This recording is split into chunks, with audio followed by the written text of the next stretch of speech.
Welcome, I'm Denise Graves, and you're watching Opera America's Oral History Project.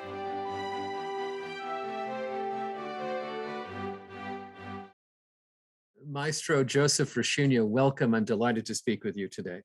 Thank you very much, Mark. I always start an interview with the question, who brought you to your first opera? My uncle brought me to my first opera when I was about 4. It was La Boheme at the Metropolitan. Now, strangely enough, at the age of 3, the first time I asked for a birthday present, I asked for a recording of Till Eulenspiegel. But around the same and it was Rodzinski conducting, and I listened to it and almost wore the 78 out. The next year, my father gave as a birthday present to my mother, 78, all like maybe 10, 12 of them, La Boheme with Albanese and Gigli. And I listened to that a number of times. And my uncle then took me to the Met to see La Boheme with Albanese and Jan Pierce. Wow. What I didn't realize, and I had no recollection of it, was that I totally embarrassed my uncle. After the opera, he brought me back to see both Mr. Pierce and Licia. And what I said to Jan Pierce, I said to him, "You were very good. Not quite as good as the recording of Gigli that I was listening to before, but you were very good." And my uncle told me the story maybe 30 years later, and I said, "Oh my God, did I say that? Oh, how terrible." And what was the reaction? He says, "Pierce was wonderful." He said, "Well, the boy's got a good ear." Oh, what generosity. Isn't that wonderful? Now, of course, I know it and so many people do, but your uncle is the great conductor, Nicola Rescigno, founder of Lyric Opera of Chicago and the Dallas Opera, and we'll come back to that in a minute. But, in reading your biography, I noted that your father started to teach you sight reading or sights. My grandfather. Because your father was a physician, I think. Exactly. But your grandfather started to teach you sight singing, and he wasn't any ordinary grandfather. What was his musical background?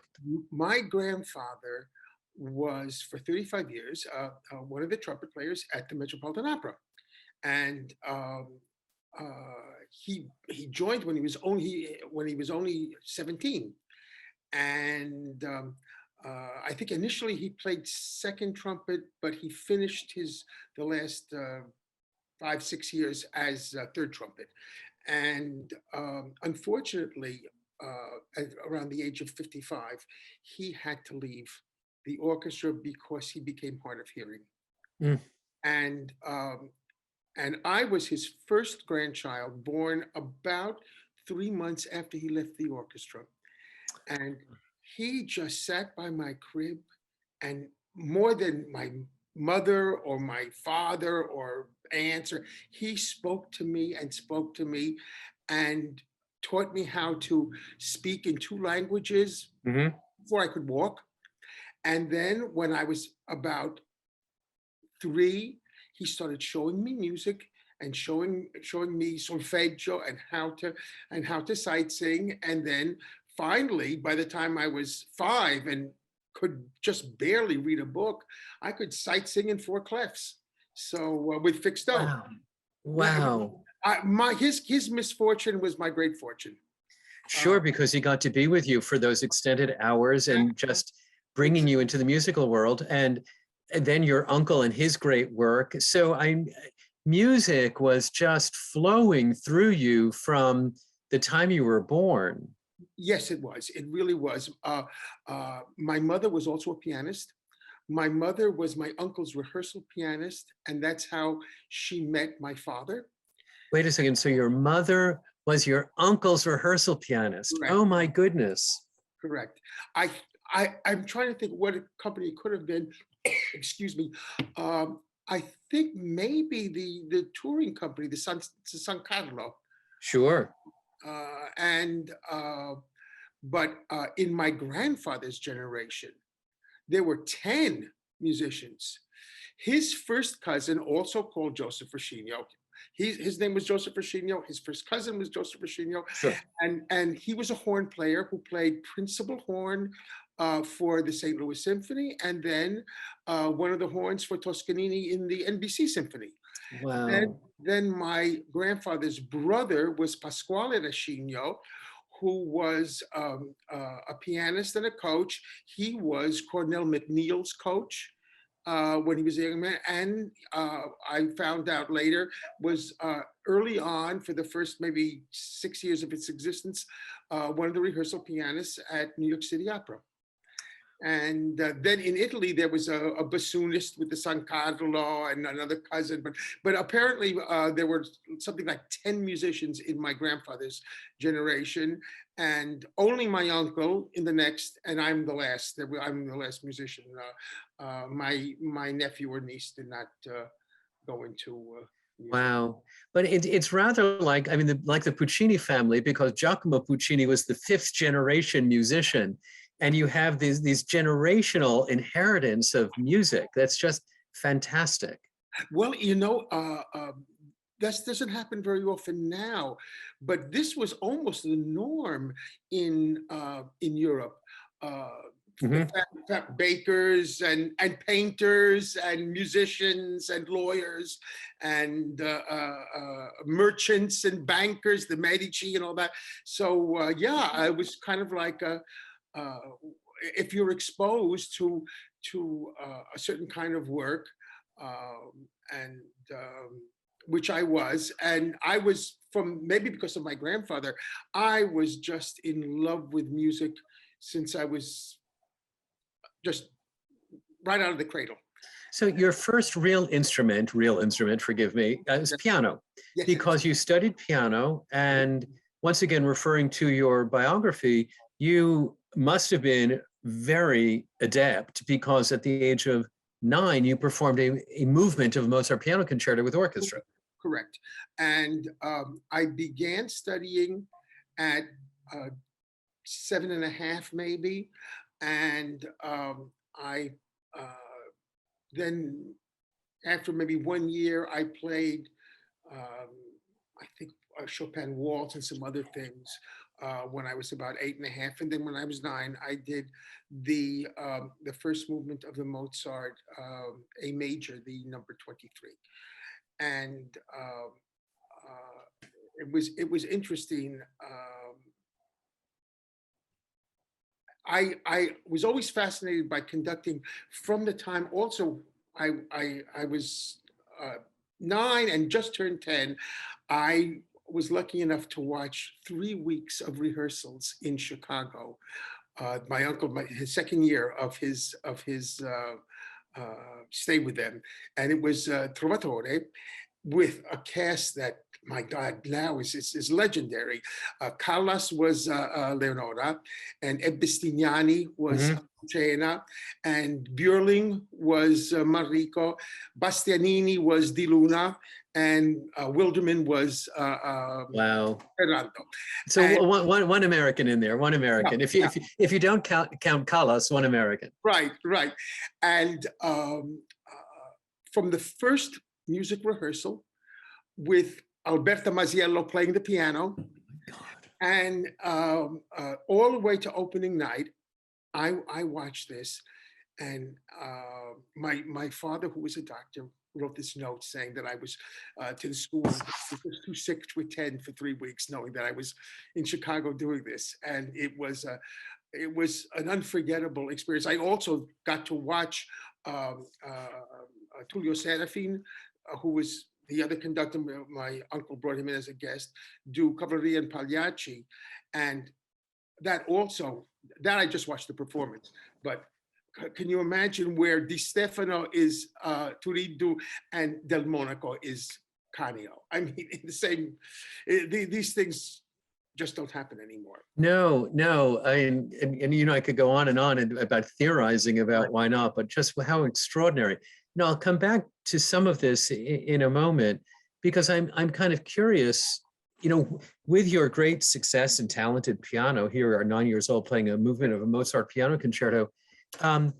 What made you want to go for conducting? What was the thing that made it, I want to lead the orchestra?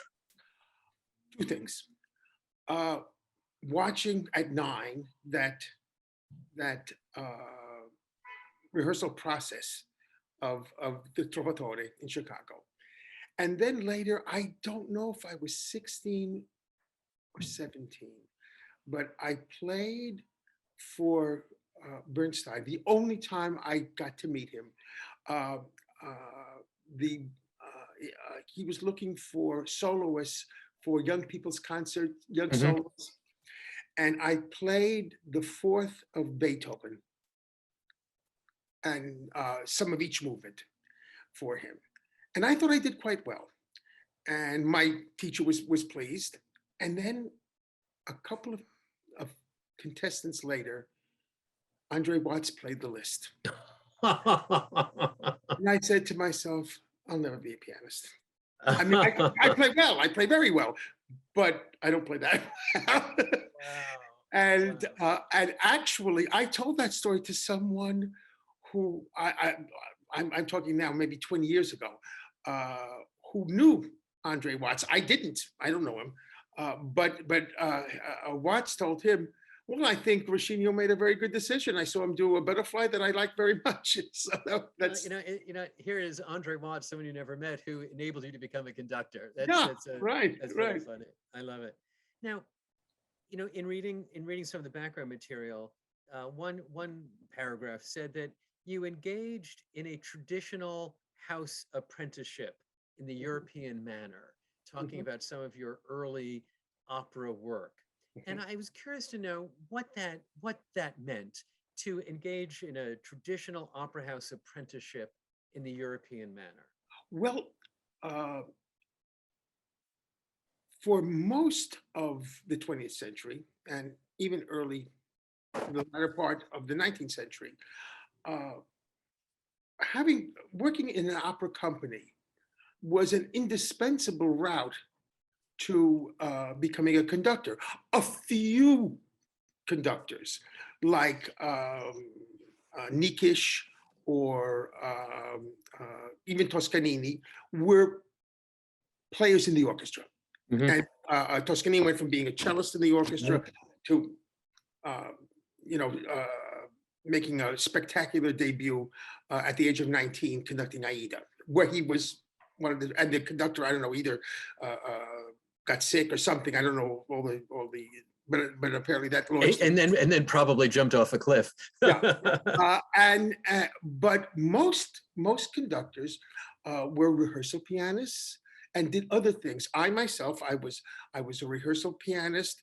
First, when I was a student, I spent a year and a half as a student. I won a scholarship as an undergraduate at Fordham University to study in Europe. I chose Rome, and my uncle was conducting in Reggio Emilia. And not only did he bring me up, because this was the kind of a Christmas break. The breaks were longer back then in Italy than they would have been in the US at the time. And I played some rehearsals for him in Trovatore and some rehearsals for Maestro Gavazzeni, who was rehearsing at more or less the same time, Bohème. And then later I was my uncle's rehearsal pianist in Dallas for a season. And for 3 years, I was the rehearsal pianist, the chorus master, and the backstage conductor for Hartford, with both, what's his name? Oh gosh, it's Carlo Carlo Moresco and Anton Guadagno were the two conductors in Hartford. And I played rehearsals and did backstage. And Maestro Moresco was unbelievably generous. It was the first opera I was doing was Madame Butterfly. And after the rehearsals were over, and I had been his rehearsal pianist and the general, uh, he said, "Do you think you can conduct this opera?" And I said, "Yes, I do." He said, "Okay, I'm going to sit down at the piano and you conduct me." And I did. And I said, "Why are you saying this, maestro, to me?" He says, "Because I think I might be sick at the second performance." And so I stupidly said, "Well, maestro, I'm doing that long backstage thing of the entrance of Butterfly and the humming chorus, and without a backstage conductor, how is that going to work?" He says, "Oh, maybe 5 minutes before the show starts, I'll be feeling better." And that's exactly what he did. He did my backstage. It was of unbelievable generosity and one of the nicest men. And I wound Isn't up that doing it was great. And then the next year, I did the matinee for Fledermaus for them. how So wonderful? I just love those stories. Love those stories. Um, you know, I am stunned, and I've been making notes as you go about the incredible conductors you either played for as a rehearsal pianist or somehow worked with. You have just named Guadagno, Serafin, Gavazzeni. I'd read about von Karajan, Leinsdorf, Anton Coppola, Laszlo Halas. yes, well, with the way I got to meet von Karajan in 1969, uh, uh, at the urging of Ellen Repp, who was a wonderful, wonderful singer and then singing teacher, taught 3 generations of singers that all went on to, many of them to great careers. She was for many years a teacher at the Mozarteum in Salzburg in the summertime.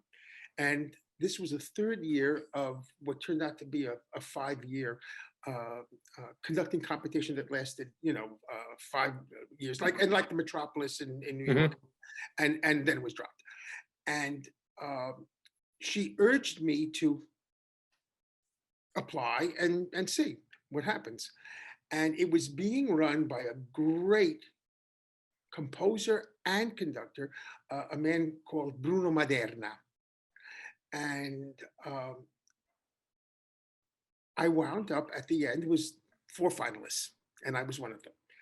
And Maderna assigned each of us to an hour-and-a-half master class with one of the great conductors conducting at the festival. And the conductors assigned were Carl Böhm, Karajan, the very young Claudio Abbado, and also a fairly young Dochnani. And he assigned me to Karajan. And so I had an hour-and-a-half master class with von Karajan. And then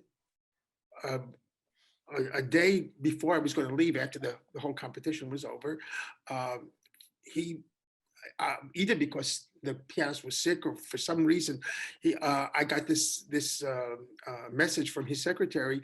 Did I know Don Giovanni? Yes. Could I play it? Yes. Would I play a rehearsal? And I did a rehearsal for him. And that's how I got to meet Maestro Karajan. And then with Maestro Leinsdorf, I got the job as a conductor in Milwaukee in '81. And John Gage, who was the man who hired me and who was, made up the program for the next few seasons, said in 2 years, he wanted me to conduct Salome. I never had done anything like that in my life. And so the first thing I did was I took 2 semesters in the evening at NYU Deutsches Haus for just conversational German. And then I had already made friends with Richard Wojtak, who was a friend until he died. I mean, I visited him, shortly before he passed away. He lived just across the street from me, and we knew each other very well. And I called him. I knew that he was Leinsdorf's favorite assistant at the Met. And I said, "Do you think you could ask Maestro Leinsdorf? I just admire his Wagner and Strauss so much, and could he give me just a lesson. Well, 2 days later, I got this call that it was in Leinsdorf. He says, "I'll give you half an hour. Come on over." And he lived on Fifth Avenue and 82nd Street. So I went over there. And it started by asking me some questions. And I guess he liked my answers because he gave me 2 hours and just scratched the surface. Hmm. And he gave me 6 sessions of about 2 hours each, not only on Salome, but he just so many things. I learned more in those 6 lessons than I think I learned in 4 years of school. Wow. The man was not only a great conductor, he was just about one of the greatest teachers, I've ever come across. He had this ability to be so concise and he had something that hopefully I share in a little way with him. He certain principles that he gave me. And one was something my uncle had said, and coming from two different places, but the idea of connecting sections that almost in an arithmetic way, that if an adagio is following an allegro, there is a connection. It's not just wildly different tempo. It keeps the flow of a symphonic piece or an opera or whatever. And then a few years after that, in 1986, I got to conduct Lucia at Lyric, Chicago. And while I was rehearsing, Leinsdorf was doing a concert with the Chicago Symphony, and each of us went to the other's dress rehearsal. How wonderful. Very, very, very nice man. With Maestro Halas, I was his assistant and then his associate for 5 years out of school. And he had at City Opera? No, he had left. He had already left City Opera long before. He left City Opera when I was only like 7 years old or something like that. Right. But he had something called the Concert Orchestra of Long Island. Yes. And what after a year, what it was is he had about 20 to 25 really talented high school kids. And some of whom became, like, one was the principal horn of the National Symphony, one went on to play in other things. And at the same time, I, for 6 years, taught at the Manhattan School of Music. I had the preparatory orchestra, the high school orchestra. So Halas would have these 25 or 26 high school musicians, and I would rehearse them 4 or 5 times. And when they were solid, he'd bring in an equal number of professionals and 2 rehearsals, everyone together, and that would be the concert. Or sometimes maybe one more rehearsal, and that's how he put on some of these operas. And the only opera I was assigned with him to conduct myself was a bohème, but he gave me maybe 7 or 8 symphonic programs that I conducted the high school students, and then conducted the adults, the professionals when they were put together. And so that's how I met him. And then all my life until he passed away, I was one of the people that gave a eulogy at his memorial service. I was very friendly with him. He was like a grandpa. I mean, he had a kind of a biting wit, and I know there were some people that didn't care for him, but he was very nice to me. Very nice, always. Wow. So when we think about von Karajan, Leinsdorf, Anton Coppola, Halas, as you said, Guadagno, Serafin, Gavazzeni, your uncle, are there other standout things, like what you learned from so-and-so, or what you observed in this one stayed with me forever? Some other important lessons of observation? Absolutely. I was 19, and I went over to Italy. One of the reasons I chose Rome to study, my undergraduate was not in music. I was a dual major of Italian literature and philosophy at Fordham University. And because I had a 3.8 by the latter part of sophomore year, I had the option of going to Europe. But what they said was, because of the philosophy, they said, well, you can go to Rome. It works out perfectly for your Italian literature classes, but the only philosophy we can sanction is at the Gregorian University, which was the Jesuit university for the world. And back then, all classes and tests and texts were in Latin. Sure. And but I said, I can do it. I've taken already 5 years of Latin. I can do it, and I did. But going there and taking these, I spent more time doing music, and in conducting, I got to work with Franco Ferrara at Santa Cecilia, and in piano. In the summer, before school started, I went to Accademia Chiara in Siena and played for to me, one of the greatest pianists of all time, Arturo Benedetti Michelangeli. And I played for him, and after hearing a few pieces, he says, well, the index and the fourth finger of your right hand work very well. And I thought to myself, well, better 2 out of 10 than, than none. Than none. And then he said, what do you plan to do? What are your ambitions? And I said, I'd like to be a conductor. And he became angry and said, what are you wasting my time? I only work with people who want to be pianists. And I said, Maestro, I really feel that there are 2 things a conductor should do. I use the word lottare, wrestle with an instrument, and study composition and compose. And I had been working very hard with Nicholas Flagello in composition, and I'd been working with Ada Kopetz in piano.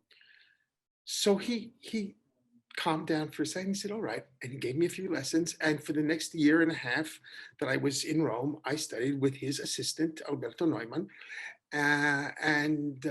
But just hearing him play, another person who was just opened my eyes to what was possible with a chorus master, a great chorus master, was Roberto Benaglio. He had been for 20 some years the chorus master of La Scala, and upon retirement, my uncle brought him to Dallas to be his chorus master there, and it was just a lesson in the possibilities of what choruses can do. And the other thing that was interesting, one of the years, because for 6 years I conducted the student matinees for my uncle in Dallas at that time. And one year I had the apartment right next door to Maestro Benaglio's. And I noticed that every morning he'd play Bach on the piano. And I asked him, I said, is this something you've done? He says, tutta la vita, all my life. He says, mi fa sano, it makes me healthy. Isn't that wonderful? Isn't that wonderful? Wow. There are a couple of other people you've mentioned, and they're not the headliners, but I just wanted you to share with us a few words. Absolutely. And I'm thinking, I put down Richard Wojtak, whom I knew back in the 1970s, late 1970s, lovely man.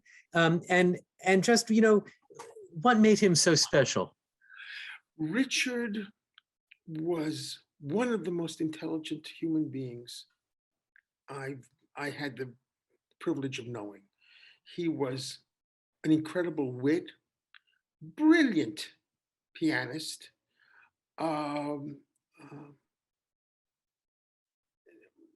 so nice, terrific musician, and one of those people who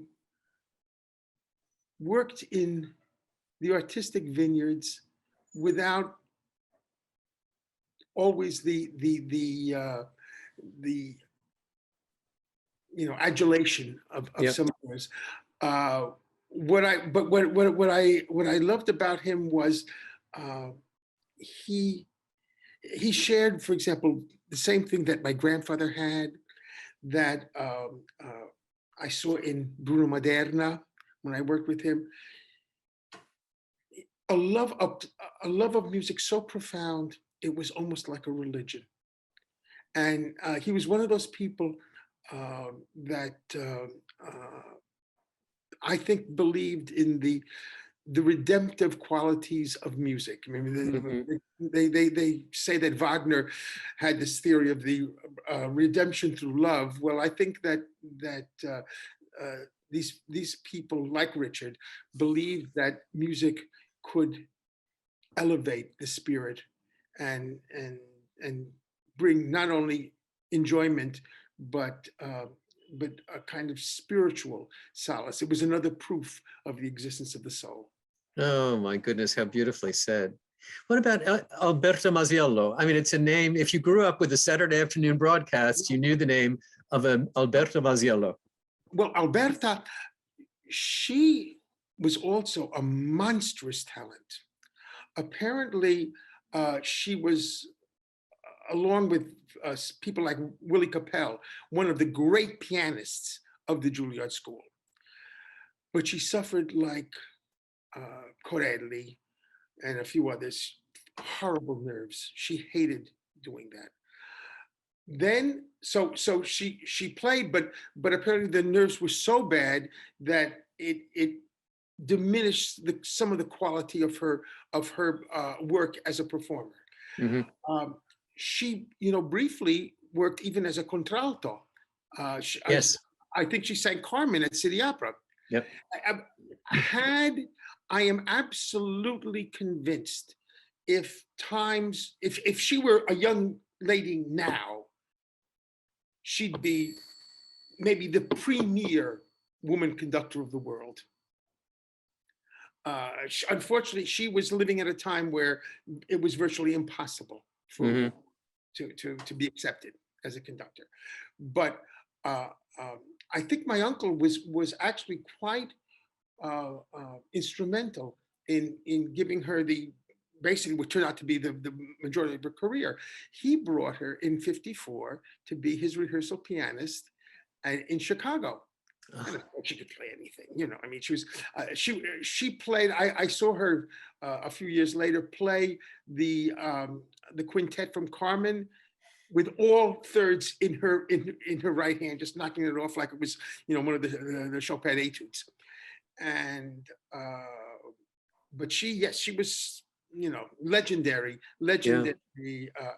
pianist and coach at the Metropolitan Opera. Yep, absolutely, for years and years. And then you've already mentioned Nicholas Flagello, who was the brother of Ezio Flagello, wonderful bass baritone. Great bass. And luckily, I was able, towards the end of his career, to conduct Ezio. I had, for 3 years, I was the artistic director of a company called Artists International, which was a presenter and the opera company of Providence, Rhode Island. I had taken that position from a lady called Margaret Ruffino. And one of the things we were planning was Don Pasquale. And I called my teacher's brother, Ezio, who had cut way back because he had some operation on his throat, and he did. So for the first time, he was starting to do some buffo things instead of the more straightforward bass and bass baritone roles. And he was just the most marvelous Pasquale in that production. And Tony Stevenello staged it. Oh my goodness! Right. Yeah, it's amazing to hear these names that I grew up with, and so many of us grew up with, who were part of the American opera network, which was so small in those days. Everyone knew everyone.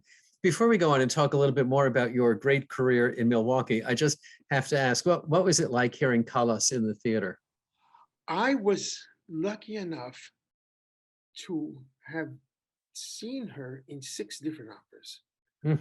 I first heard this Trovatore. Then I heard her in Dallas in that concert with my uncle, kind of a calling card. Mhm. And then I saw the first production that they did was Italiano and Algeri with Simirato and some. But then in Dallas, I heard her do Traviata, and at the Met, I watched her do Lucia and Tosca, and not and the first Tosca, not the one Right. that in '62. No, was it? I guess I think it's 64 when she came back. 64. And she was, and also a concert pirata with my uncle, with Opera Society of American Opera Society, it was called. She was unforgettable. She was a perfectionist. She was the first one at every rehearsal and the last to leave. And the stories that she wasn't nice, she was very nice. I mean, why, she didn't have to go out of her way to be nice to a kid between the ages of 9 and 16. And she was just really nice. I also remember how maybe, I don't know, maybe she had difficulty with her own parents or something, but she just adored my grandmother, Nicola's mother. She just, every chance she could, she'd go over and my uncle, my grandmother went to every one of my uncle's rehearsals and stayed with him, like in Chicago, and stayed with him in Dallas and would cook for him. And, but Callas was electric. Wow. Incredible, just incredible to hear. So 38 years in Milwaukee at Florentine Opera, and there has to be something deeply rewarding about such an extended tenure of getting to know a community and guiding it through artistic discovery after discovery. What was it like to spend 38 years helping shape a musical life in a city? Well, it was, some people thought I was foolish, that I should have left maybe 12, 15 years earlier, that I would have had more opportunities in other places. I really, it was my life. And with each of the general directors, I got to do things that were different. With John Gage, of course, he was the one who hired me, and in which we did our first things, mostly with the exception of Salome, the Italian or French school. And but what was very rewarding is, besides getting to work with some wonderful people like Johanna Meyer for the first time, and some others, uh, I got to do Christine Straczynski's first Salome. Wow. And Maria Spacagna's first Butterfly. And in both cases, I coached them and worked with them. And so that was very good. Then with Dennis was just, to me, a model of what a general director should be. He was a musician himself. He had been a horn player, but he just was dedicated to the art form. Mm-hmm. Loved it. And not for any personal, he was not a stage director, he was not a conductor. Yep. Yeah. And he was a tireless fundraiser and raised almost double what either of the other directors did. And because of that, and he adored Wagner and Strauss.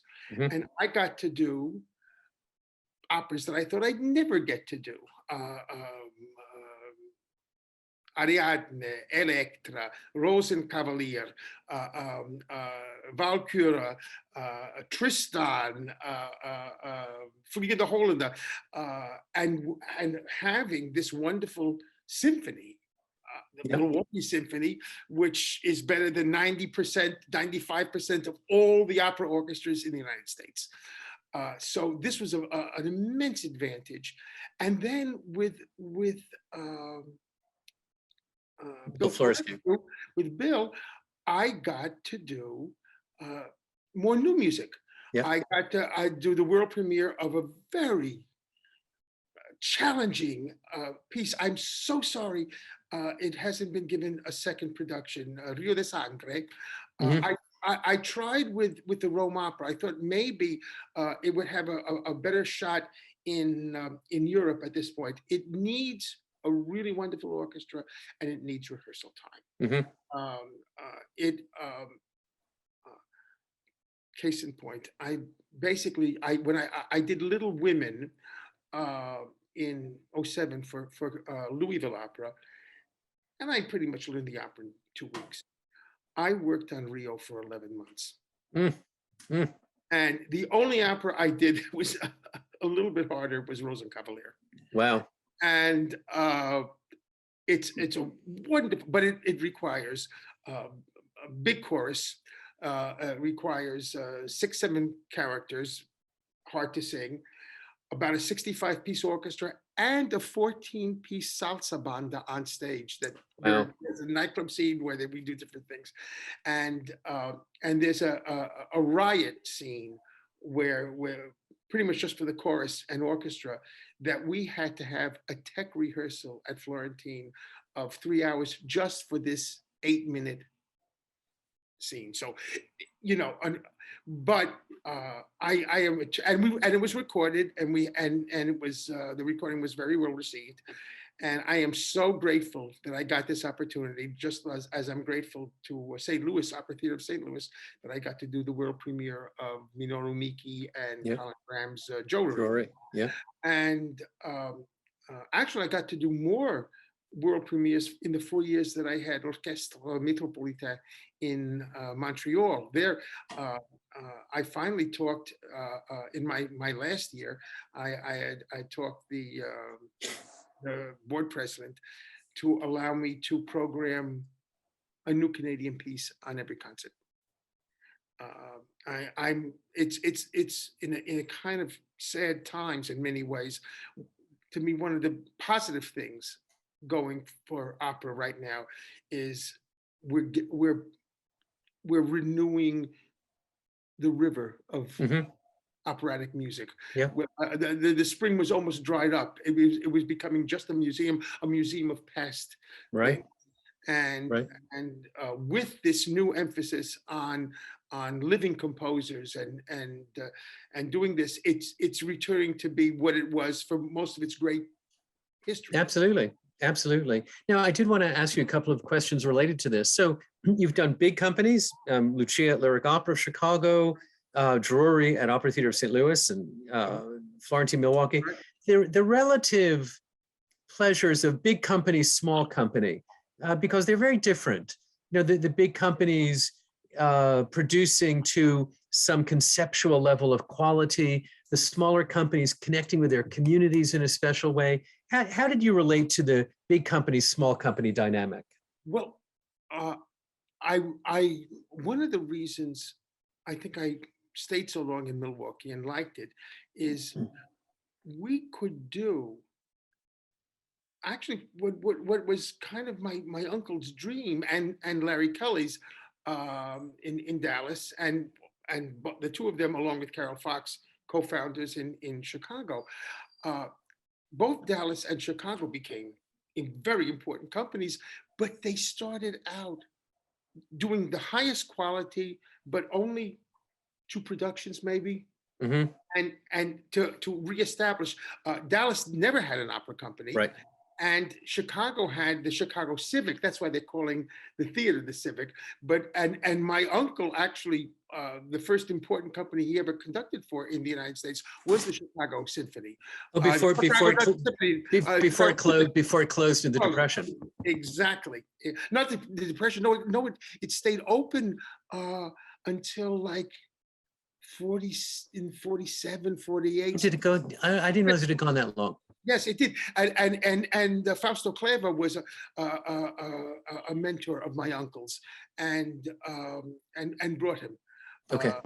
And there, it briefly closed during the Depression, then restarted again. Okay. But then finally closed, and 4 years later, in '54.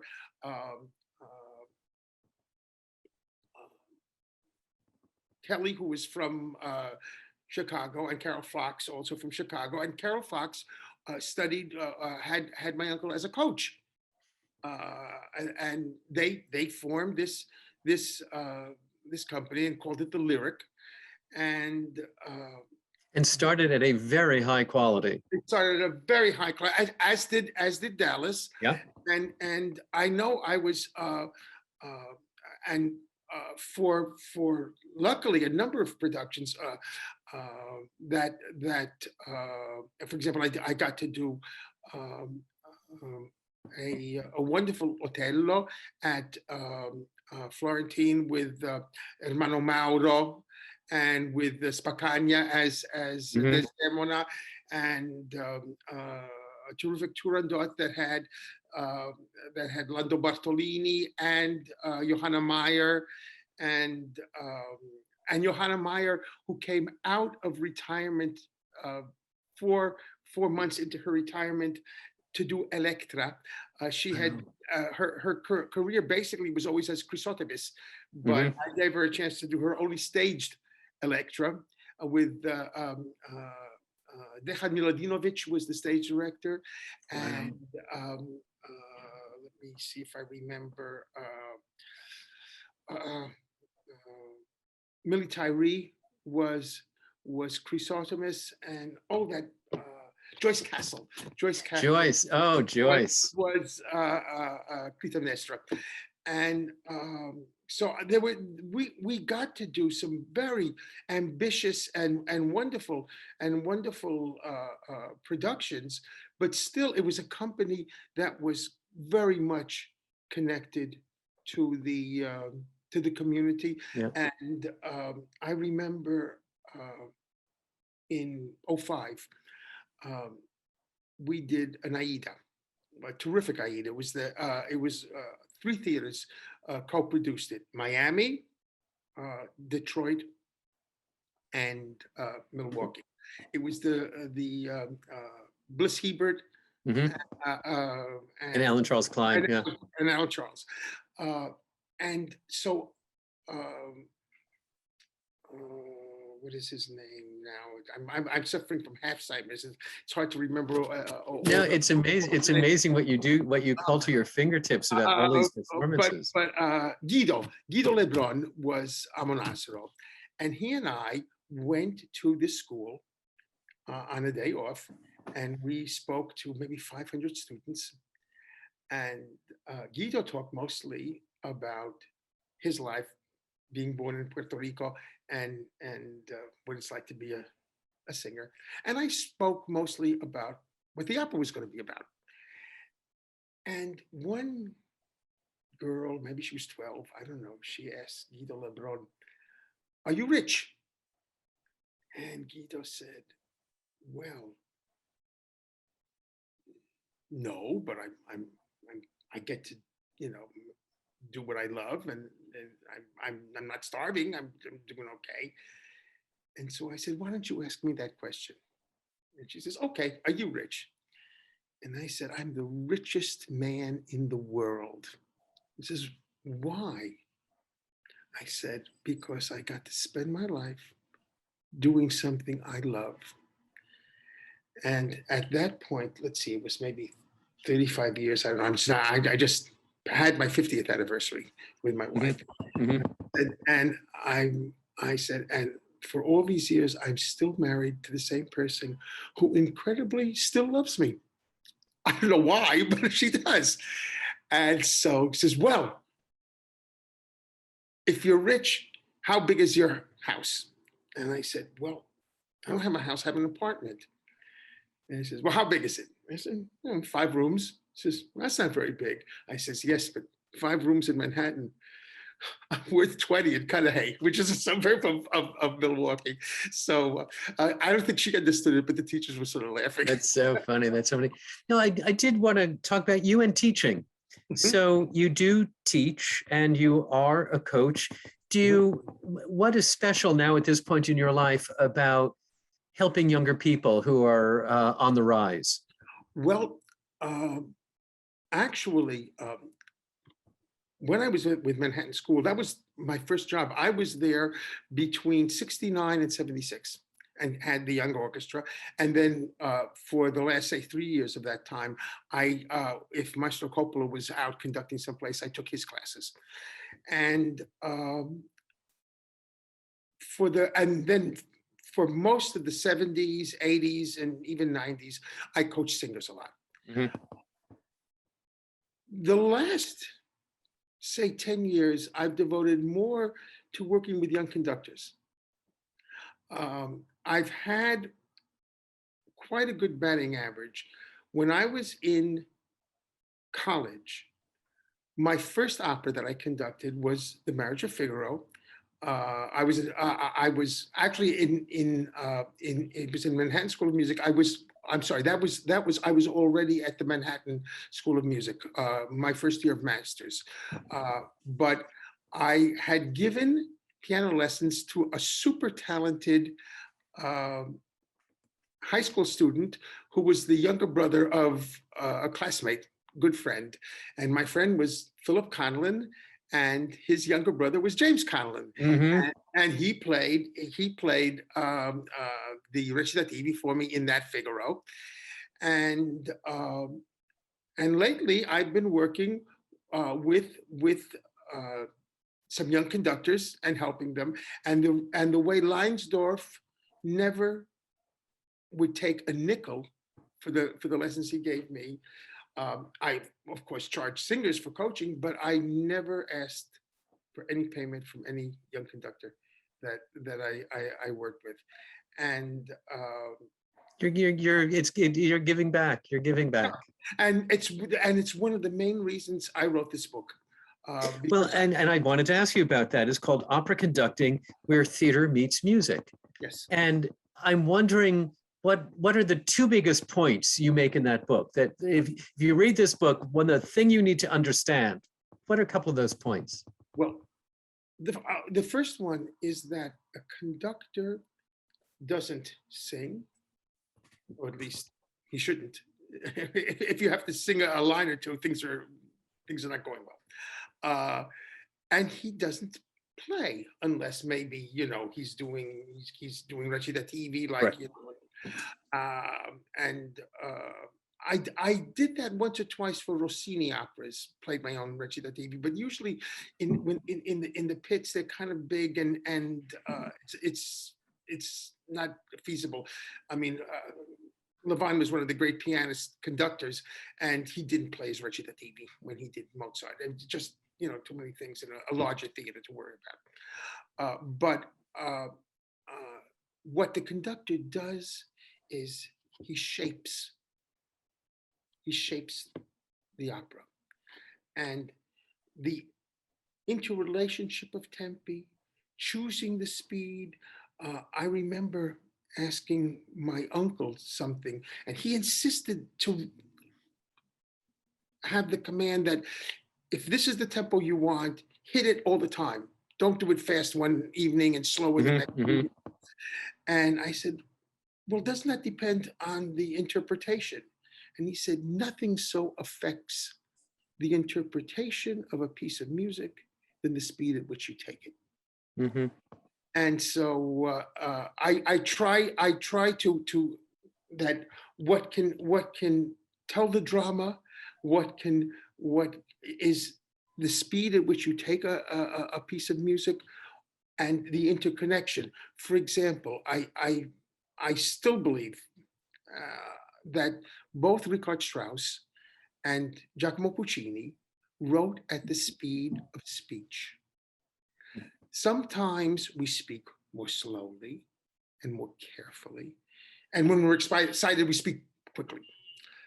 But we never speak quite as slow as Bellini sometimes Right. or Yeah. as Wagner sometimes sings, Mhm. or as fast as Rossini Mhm. sometimes sings. And what I find very often today is, as opposed to say, if one goes to, especially pre-World War II recordings, if you can get access to them, but even from the 50s, Mhm. hearing Puccini, it has that quality of speech, and often certain things are dragged out so slowly today. Or with Mozart, the slow numbers like Dove sono, or some of the Porge amor. Yeah. Porgiamo, right, are taken at a funereal pace. And the quicker things go so fast that that kind of jewel-like quality that you hear a great, say, when Michelangelo or Gieseking played a Mozart concerto, it was like pearls cascading. Or when you hear someone like Eleanor Stieber sing, it had this jewel-like quality. And I was brought up, I mean, my uncle was a very fine Mozart conductor, but I heard Carl Böhm a lot. I watched Karajan do this. I played a rehearsal for him.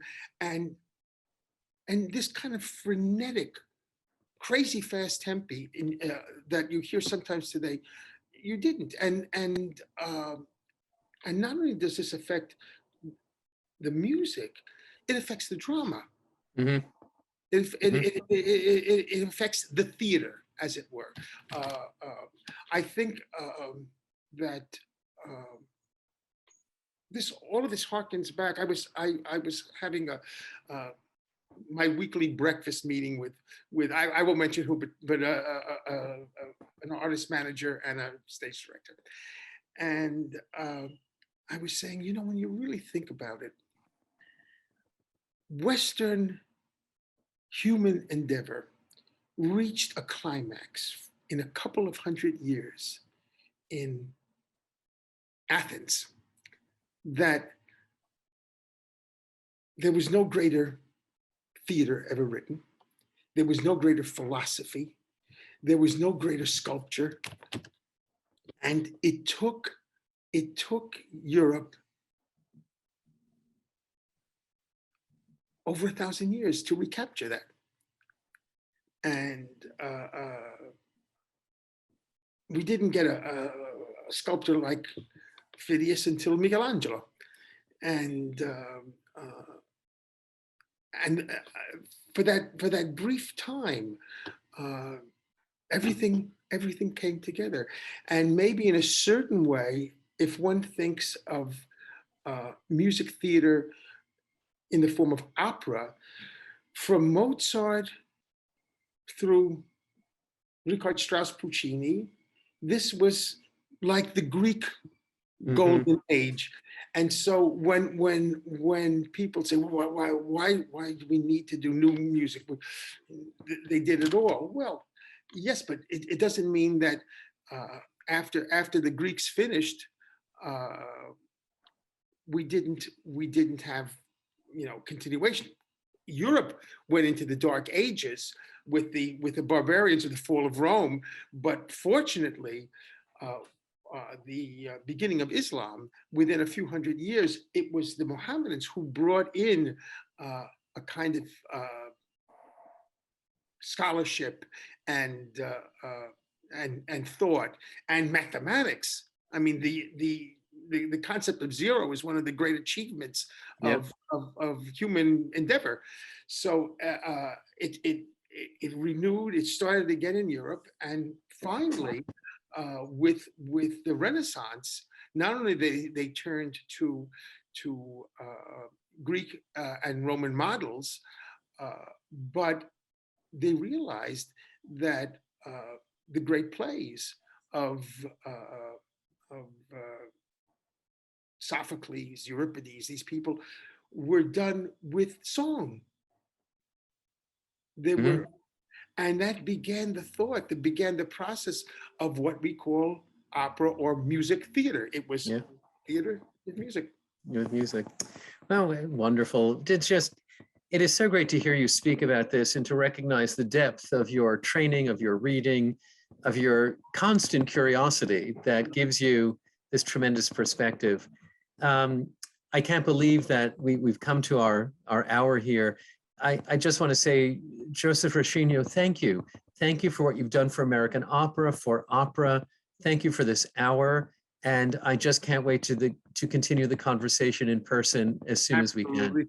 And thank you, Mark, for all your tireless work. Opera America has been an organization and continues to be one that sustains opera. And at no time in my life have I seen such difficulties for the art form. You know, it's not so bad for someone at my age or someone who's just beginning, but for so many singers and musicians that are in their late 40s, early 50s, this is crushing. It's been horrible. It's just horrible. And you know, I want to think that this early part of 2022 will give way to a return to normalcy, and that we can really start producing again with all kinds of good energy. I certainly hope so. I fear one thing, though, that if there's one thing that I think opera companies and just thinkers should be mindful of, is that music education is almost non-existent. And why are sports so popular in the United States? Because almost everyone gets to play them. If they're not on a varsity team, I played baseball when I was 12, 13, 14. Some kind of sport was done. 150 years ago, playing a musical instrument was part of an educated person's upbringing. Okay, that's stopped being true at a certain time period. But knowing about plays, music, painting, these things were part of education until what, the 1990s? Now it's not being taught. And if someone doesn't know anything about a subject, the people won't go. I think both symphonies and operas have to take up the slack, and rather than cutting back on student performances and education, which is something I'm seeing, they should just do the opposite. They should just emphasize this, because unless young people are given access to good theater, good opera, good classical music, the reaction is usually positive. Instead of these cliches, oh, it's an elitist art form. No, it's not. It's beautiful human expression, and but this government, for some reason, well, I think never took a real interest in the arts. And neither party, for different reasons, but the result was that education was de-emphasized. In my lifetime, the only president that I saw really doing something for the arts, tragically assassinated, was John F. Kennedy. Yeah. But hopefully, as we come out of this, it should also be a renewal in education. Thank you, Mark. Hear, hear. Hear, hear. Let's hope. Yes. Again, Joseph, thank you. Look forward to seeing you soon. You. Okay. Thank you. Bye-bye. Take care.